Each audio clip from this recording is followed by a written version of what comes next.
Howdy, my name is Allison Stokes and this is my case study presentation. So I did my case study on English as a second language learning strategies that you can use in the classroom.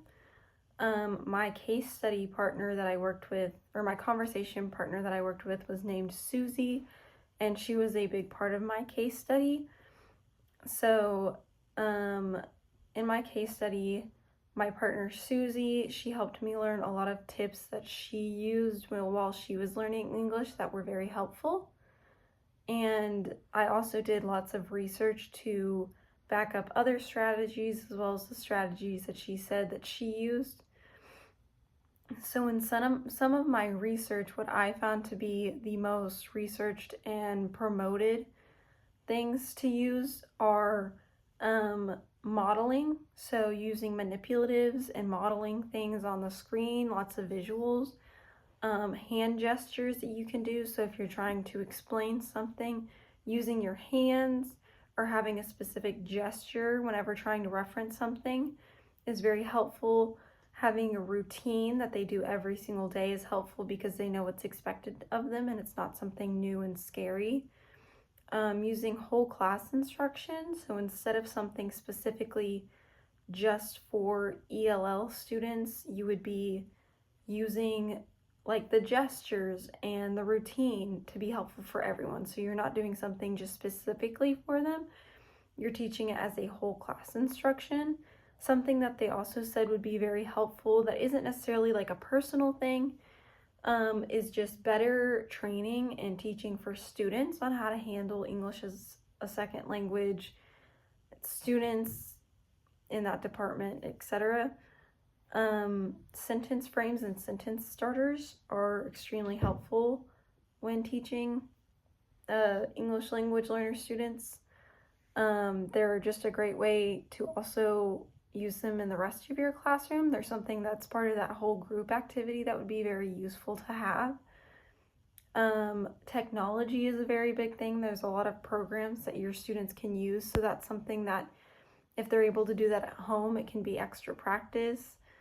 There is just creating tight emotional bonds with these students so that they feel that they're in a space that makes them feel very comfortable and they feel more willing to add to the conversation.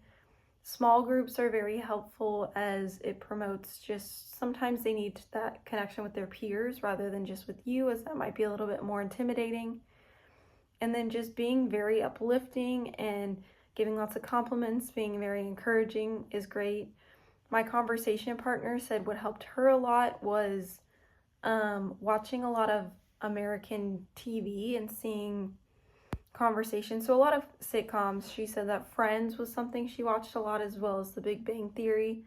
They just kind of helped her see how the flow of a conversation goes a little bit more than just reading like a conversation book, or seeing like a video online that maybe was more created and perfect and professional.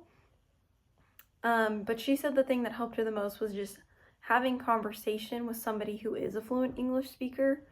She said that was her number one thing that she thought was the most helpful for learning English as her second language.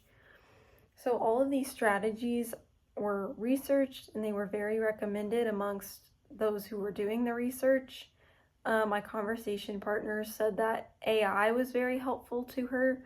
A lot of the times while we were having conversations one-on-one, if she couldn't think of the word she was trying to use and the gestures that she was using towards me wasn't helping, then a lot of the time she would use AI to kind of figure out it as a translation. Sometimes she kind of used it more as like a Google Translate. For example, I was trying to explain mosquitoes and I was using my hands, and eventually after she used AI, she was able to come to the conclusion. But all in all, my case study was on ESL strategies, some of those very helpful ones, and I learned a lot from my conversation partner who kind of helped to solidify a lot of those ideas and reinforce the ones that I researched and learned. So that is my presentation. My name is Allison Stokes, and I hope that was very helpful for just learning something new to help use in your classroom in the future. Thank you.